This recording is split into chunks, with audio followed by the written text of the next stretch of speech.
Има толкова много мистериозни и загадъчни находки, които все още нямат обяснение.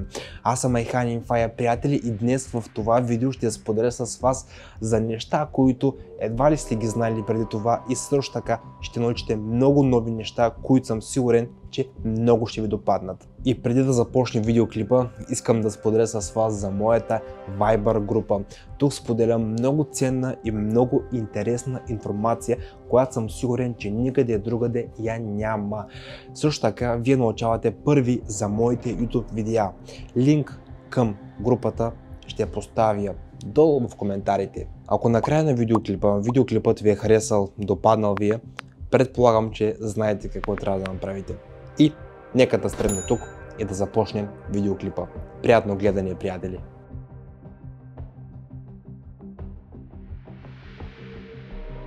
Някой от вас чувал ли е, че преди 7 години в Индия са били открити скални рисунки на космически кораб? Или че в Чили е открит малък хуманоид, който може да е истински извънземен. Нито една от тези находки не може да бъде обяснена от изследователите.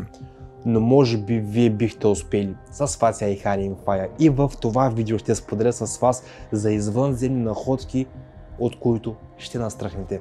Приятно гледане, приятели! През 2014 година в индийска пещера е открита необичайна находка, която може да свидетелства за контакт на древните хора с извънземни. В една от пещерите са открити скални изображения на хуманоиди на космически кораб, възрастта на които е приблизително 10 000 години. Според местните учени, техните лица са неясни, но има и трети необясним обект, който очевидно е бил техният транспорт. Някои археолози смятат, че рисунките могат да потвърдят теорията за палеоконтакта, но не са на 100% сигурни в това. Но местните хора вярват, че такъв контакт определено е можел да съществува. Местните жители имат древна легенда за малки хора, които са идвали от небето и са взимали със себе си някои селяни, които никога повече не са се връщали. Не е известно дали това са били извънземните на териториите на древна Индия.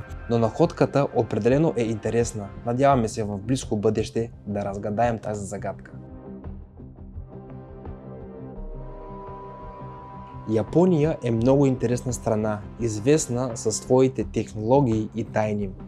Но също така Япония крият истината за дого. Дого са глинени фигури с различни форми и размери, които са открити из цялата страна. Открити са общо между 10 и 15 хиляди такива фигури. Това е много старо изделие, което датира от периода от 14-то хилядолетие до 4 век преди новата ера. Учените не знаят какво точно представляват. Тяхната цел остава голяма загадка. Теоретиците смятат, че дого изобразява извънземните, които някога са посещавали японските острови. Версията със сигурност е луда, но погледнете внимателно тези фигури. Те почти не приличат на хора, но напълно приличат на извънземни с големите си очи и отлъжени глави.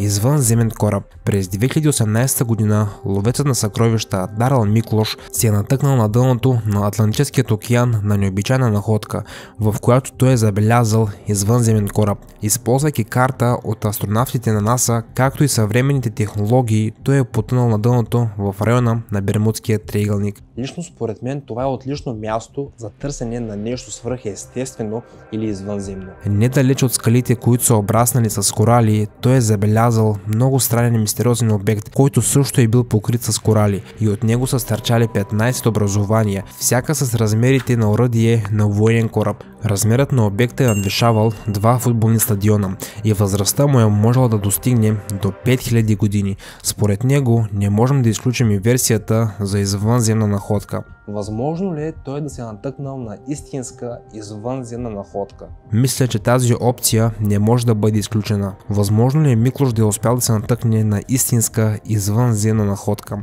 Споделете вашето мнение долу в коментарите и останете с мен до края на видеоклипа, тъй като най-интересното тепърва предстои. Атакамската мумия. И сега искам да ви споделя за още по-зловеща и странна находка. През октомври 2003 година колекционерът на артефакти от индийската история Оскар Муньос изследвал изоставен чилийски град и открива находка с малка хуманоидна мумия. Малката мумия е била само с 15 см дължина но е била много добре запазена. Атакамската мумия, или както още я наричат Ата, бързо е привлякло вниманието на учени и теоретици. И най-странното е, че той е изглеждал като типичен извънземен с продълговат череп, който в същото време е много странен. Всичко е много интересно, но в крайна сметка такава мумия няма как да е направена или просто създадена изкуствено и оставена. Най-страшното е, че изследователите са стигнали до извода, че атакамската мумия не е измама или фалшификат, а истински извънземен.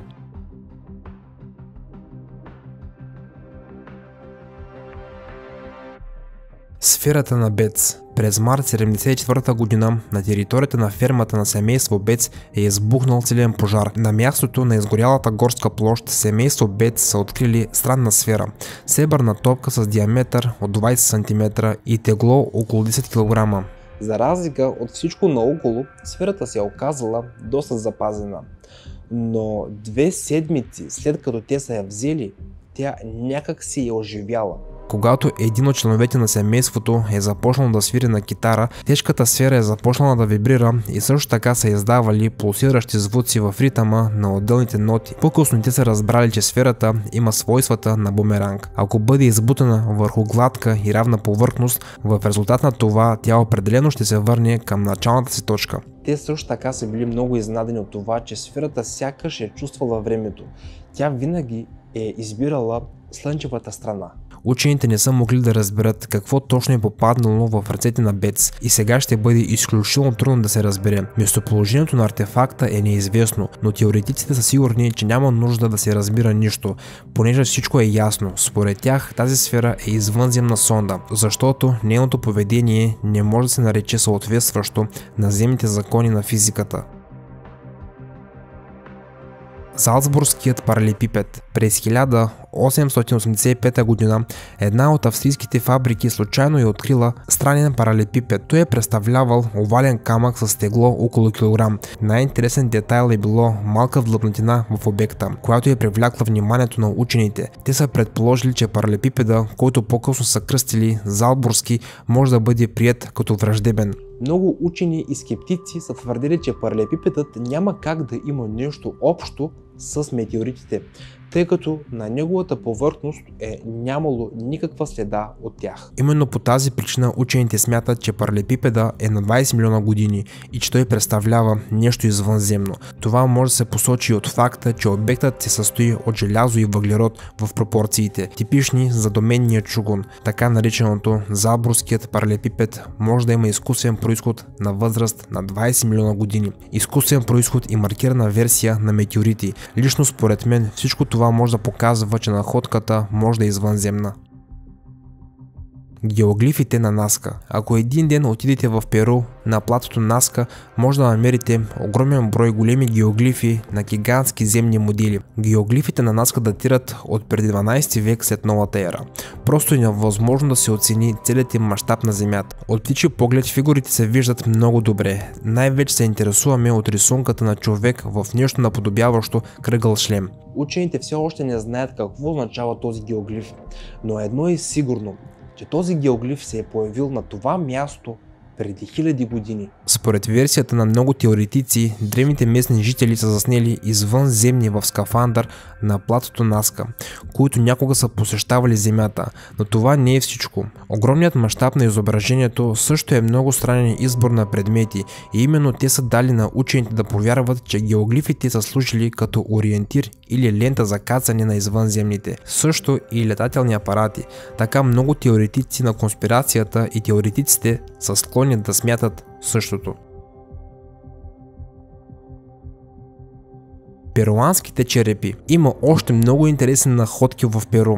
През 1928 година един археолог е открил на перуанският полуостров Паракас необикновено погребани останки на повече от 300 души. Това се дължи на странни и зловещи черепи, които веднага са привлекли вниманието на учените. Именно тези продълговати и отлъжени черепи приличат много на човешките. Според вас, възможно ли е те да са били от съвсем друга раса, от съвсем друг тип хора или извънземни. Това е посочено и от това, че теглото на тези удължени черепи е по-голямо от теглото на обикновен човешки череп. Учените не са могли да разберат находката, за да стигнат до някаква единна версия.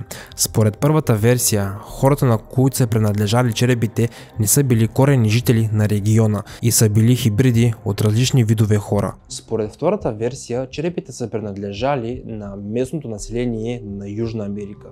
Или възможно ли е въобще те да са били изкривени по някакъв начин? Теоретици смятат, че намерените черепи принадлежат на извънземни. Това може и да е така, понеже именно извънземните се изобразяват с подобни предлоговати глави.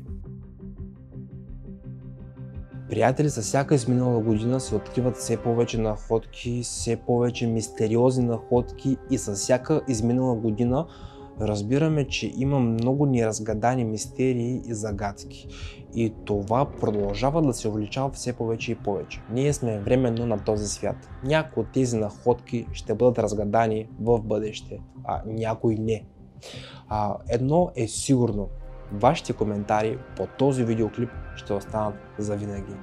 Така че, приятели, не забравяйте да споделите вашето мнение за този видеоклип. Дали ви е харесал, дали не ви е харесал, какво не ви е харесало и какво ви е харесало.